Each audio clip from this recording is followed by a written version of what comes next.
आज की पहली और बड़ी खबर से करते हैं शुरुआत। प्रधानमंत्री नरेंद्र मोदी की सेशल्स यात्रा कई मायनों में ऐतिहासिक रही।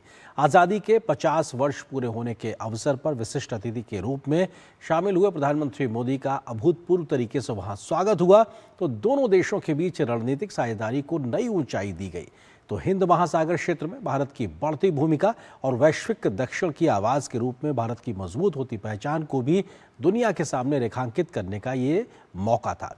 जलवायु परिवर्तन से लेकर ब्लू इकोनॉमी, समुद्री सुरक्षा, रक्षा सहयोग, डिजिटल कनेक्टिविटी और विकास की साझेदारियों तक कई महत्वपूर्ण क्षेत्रों में भारत और सेशल्स के बीच नए अध्याय जुड़ गए हैं। प्रधानमंत्री मोदी को सेशल्स के सर्वोच्च सम्मान से भी सम्मानित किया गया।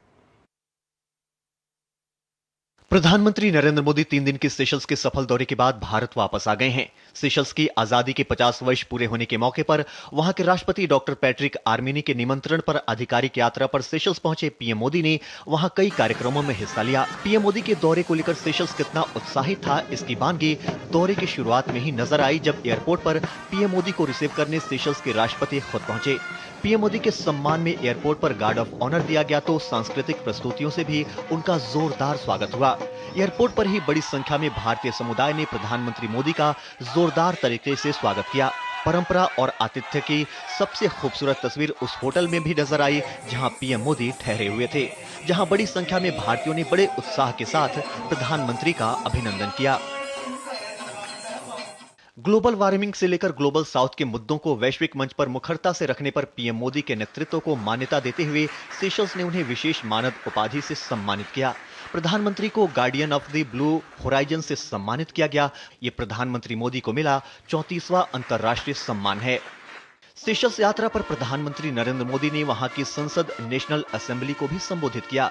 ये 20वीं बार था जब पीएम मोदी ने विदेशी संसद को संबोधित किया है। ये भारत के किसी भी कार्यकारी प्रमुख के लिए एक रिकॉर्ड है। प्रधानमंत्री मोदी ने ग्लोबल वार्मिंग के लिए जिम्मेदार देशों से न्यायपूर्ण जलवायु कार्रवाई करने की अपील की और द्वीपीय देशों के मुद्दों को प्रमुखता से रखा। प्रधानमंत्री नरेंद्र मोदी ने सेशल्स के राष्ट्रीय दिवस के स्वर्ण जयंती समारोह में भी शिरकत की। प्रधानमंत्री इस समारोह में विशिष्ट अतिथि के रूप में सम्मिलित हुए। इस समारोह में भारत की सेना और नौसेना की टुकड़ियों ने भी हिस्सा लिया। वहीं भारतीय नौसेना के युद्धपोत आईएनएस तरकश की टुकड़ी ने भी सेशल्स के राष्ट्रीय दिवस परेड में हिस्सा लिया। प्रधानमंत्री मोदी और सेशल्स के राष्ट्रपति की मौजूदगी में हुई प्रतिनिधिमंडल स्तर की बातचीत के बाद भारत सेशल्स के बीच 19 समझौते और घोषणाएं हुई, जिनमें राजनयिक प्रशिक्षण और अक्षमता निर्माण, डिजिटल पेमेंट सिस्टम और वित्तीय तकनीक के क्षेत्र, स्वास्थ्य, कृषि अनुसंधान, शिक्षा और तकनीक, प्रत्यर्पण, रक्षा और समुद्री सुरक्षा, अंतरिक्ष में सहयोग पर सहयोग शामिल है। प्रधानमंत्री मोदी और सेशल्स के राष्ट्रपति संयुक्त रूप से भारत की सहायता से स्थापित व्यावसायिक प्रशिक्षण केंद्र को सेशल्स की जनता को समर्पित किया। इस मौके पर एक स्मारक लोगों का भी अनावरण किया गया। ये लोगो भारत और सेशल्स के बीच 5 दशकों की दोस्ती, सहयोग और आपसी विश्वास का प्रतीक है। अपने दौरे के पहले ही दिन पीएम मोदी सेशल्स के राष्ट्रपति के साथ वहां के राष्ट्रीय वनस्पति उद्यान पहुंचे। पीएम मोदी ने वहां दुर्लभ कोको डे मेर पाम नामक विशेष पेड़ के बीज का बीजारोपण किया। यह बीजारोपण पीएम की पहल एक पेड़ मां के नाम के तहत किया गया।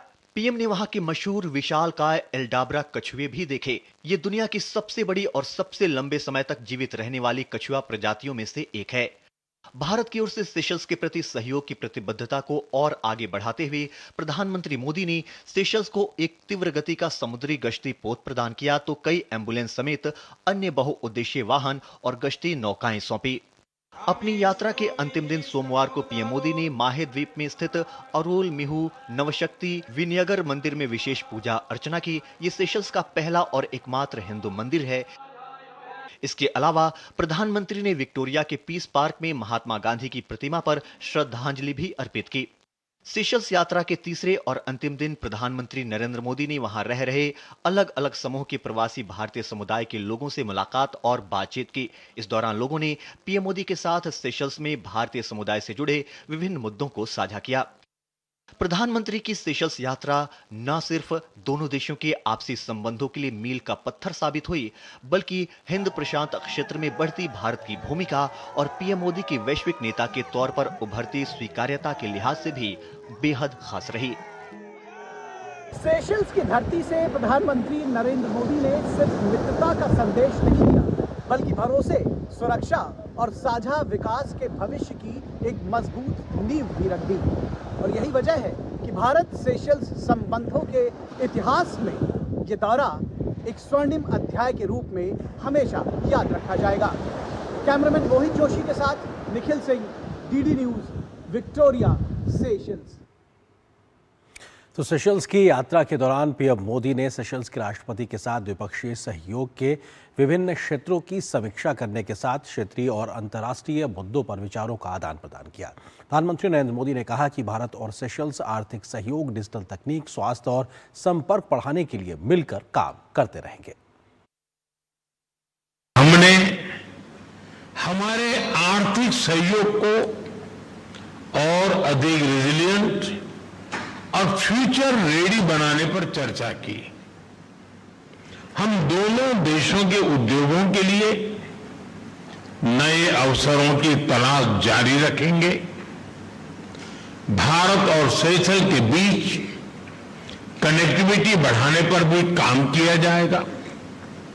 इससे हमारे व्यापार तो बढ़ेगा ही, साथ साथ पूर्वी अफ्रीका और हिंद महासागर क्षेत्र के साथ संबंधों को भी बल मिलेगा।